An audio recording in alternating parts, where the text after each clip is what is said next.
विरोधकांनी महिलांना गृहीत धरलंय। महिला आरक्षण विधेयक पडल्यावरती विरोधक आनंदी झाले। पंतप्रधान नरेंद्र मोदींचा हल्लाबोल।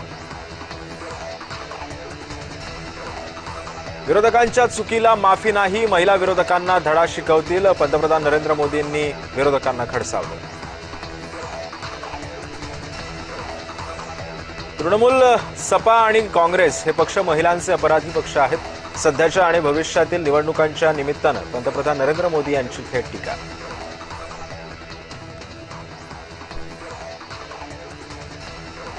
काँग्रेस, सपा, तृणमूल खोटारड्यात मतदारसंघ पुनर्रचना राज्यांचा हक्क हिरावणार नाही, पंतप्रधान मोदींनी टीका केली आहे।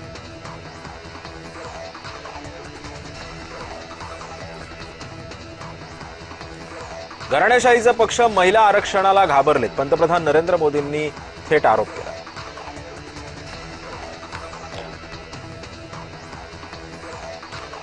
नगरपालिका निवडणुकीमध्ये ज्या पद्धतीनं सोयीनं वॉर्ड बदलले जात आहेत त्यामुळे सत्ताधारी विचाराचे उमेदवार निवडून येत आहेत। त्याच पद्धतीनं खासदारकीला देखील त्यांना हेच करायचं होतं। विरोधकांना हा डाव समजल्यानं त्या विरोधकाला विरोध झाला असं सुद्धा वक्तव्य रोहित पवारांनी केलं आहे।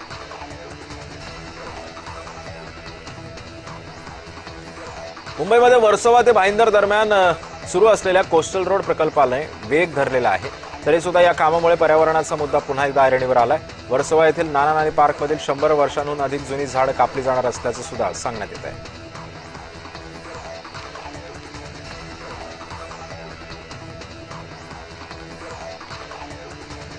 अयान अहमद यांनी केलेल्या लैंगिक शोषण प्रकरणी अमरावतीचे पालकमंत्री चंद्रशेखर बावनकुळे जिल्हा ग्रामीण पोलीस अधीक्षक कार्यालयामध्ये दाखल झाले होते। अमरावतीचे पालकमंत्री चंद्रशेखर बावनकुळे यांनी पोलीस अधिकाऱ्यांसोबत चर्चा करून या प्रकरणाबाबत अधिक माहिती घेतलेली आहे।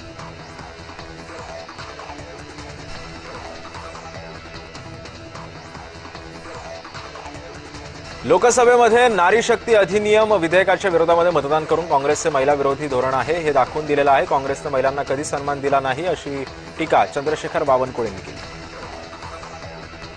संसदेमध्ये महिला विधेयक आरक्षणाला विरोधकांनी विरोध केल्यानंतर शिवसेनेकडून काँग्रेस विरुद्ध निदर्शनं करण्यात आली।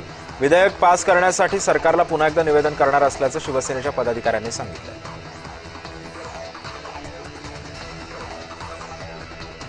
विधान परिषदेच्या निवडणुकीमध्ये शिवसेनेच्या वाट्याला 2 जागा येणार आहेत। शिवसेनेमध्ये 2 जागांसाठी 6 नावं चर्चेत आहेत। शायना एनसी, शीतल म्हात्रे आणि माजी खासदार आनंदराव अडसूळ, अभिजित अडसूळ, संजय मंडलिक, भाऊसाहेब चौधरी आणि नीलम गोरे यांची नावं सध्या चर्चेत आहेत।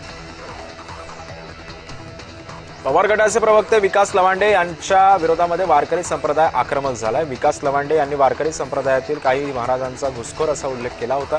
विकास लवांडे यांनी माफी मागावी अशी मागणी सध्या केली जाते।